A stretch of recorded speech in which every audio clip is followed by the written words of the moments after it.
News alert, the State Department just weighing in now on the story we told you about at the top of the hour. State Department spokesman P.J. Crowley just talked about plans by this Florida pastor to burn copies of the Quran on 9/11. Mr. Crowley calling it un-American, inflammatory, and saying it puts U.S. troops and interests around the world at risk.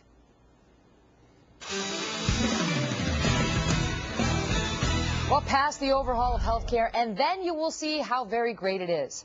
That is what House Speaker Nancy Pelosi said, but apparently not enough people have seen the light. So Democrats are now shelling out $2 million to start to shine the light in your face. A new national ad blitz designed to showcase the benefits of health care reform while knocking down what Democrats consider to be misinformation. Simon Rosenberg is president of NDN, that's a left-leaning think tank, and also former campaign advisor for President Bill Clinton. Simon, thanks so much for being here.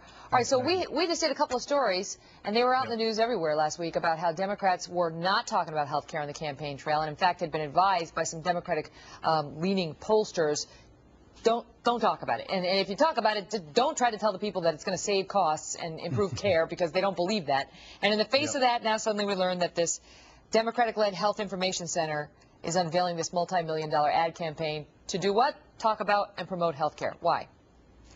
Well, I think a lot of the battle lines in this election are going to be over which party can do the best to help a struggling middle class, and I think that it would be smart for the Democrats to sell the health care plan that they've already implemented better than they have. I mean, if you look at what's going to happen in September, three quick things, right? If you're under 19 and you're a child in a new health care plan, pre-existing conditions will never be held against you ever again. If you're under 26 and don't have health insurance, you're going to be able to get on your parents' plan. And also, if you're a sick family, right, you will not be able to be dropped. Your coverage won't be dropped by your health insurance company in the middle of an illness. And I think if they could take things like that, they're going to happen this year, and sell it better to the American people, they can put themselves on the side of struggling people trying to get ahead in a tough economy. But when I hear you say that it needs to be sold better, it seems to echo a theme that we've heard a lot from Democrats, which is, and I think just recently from Kathleen Sebelius, the Health and Human Services Secretary, who said in response to the polling on health care, which as you know is not good, you know, they don't understand. There's a misunderstanding. They believe in misinformation, and it's sort of belittling to people who say, actually, I understand it fine. I knew that the 19-year-olds and the 26-year-olds were going to get better coverage. I knew all that. Yep. But I have real issues with the debt and the deficit and the spending in this bill, and I believe it's going to make major Medicare cuts or whatever their argument is. Why does it have to be they don't get it and they need to be better educated on it? Well, I think it's like any big change. Change is hard, and I think there's been a tremendous amount of confusion about what actually ended up in the health care bill. Remember, there was a long debate. There were some things that were debated that never happened. There were things that happened late that hadn't been discussed. And I just think what we know today is the American people aren't happy with the current health care bill. There's also a lot of confusion about what's in it. So I think it's reasonable for a political party who passed a major piece of legislation to spend more time and energy explaining what they did and why they deserve votes based on good things that they've done. And I think on health care. Well, let me ask you this. To what extent will that matter? Okay, let's say that the health care law is fantastic and it really has been misunderstood.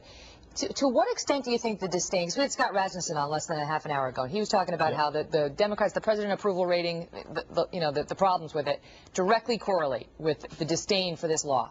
And so what if the problem is not so much that they really don't like the bill, it's the way the bill went through, you know, the backroom deals, the promises that were made, the ramming it through in the Senate without the 60 votes. Sure. The disdain that the people have, thinking that those lawmakers are going to do whatever they want to do, no matter how strong-arm tactics, how many they have to use. How do you fix that?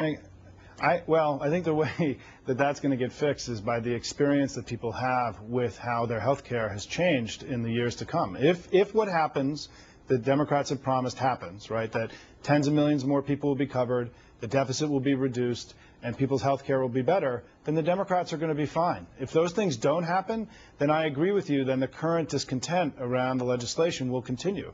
But I think what Democrats are banking on is that this is good legislation. It's going to make people's health care better, reduce the deficit, cover tens of millions more people, and that over time, the perception of this legislation will get better by the American people. That's not where things are today, which is why the Democrats are putting together this extra effort to create greater clarity about what really took place. So I think that's a reasonable thing. President that's a Clinton. reasonable people for them to do. Right. You used to advise President Clinton. So this is a health information center. Again, it's a Democrat-led group, but it's not lawmakers who, as I mentioned, have been steering clear of health care in large part, or just, like either not mentioning it or certainly not touting it.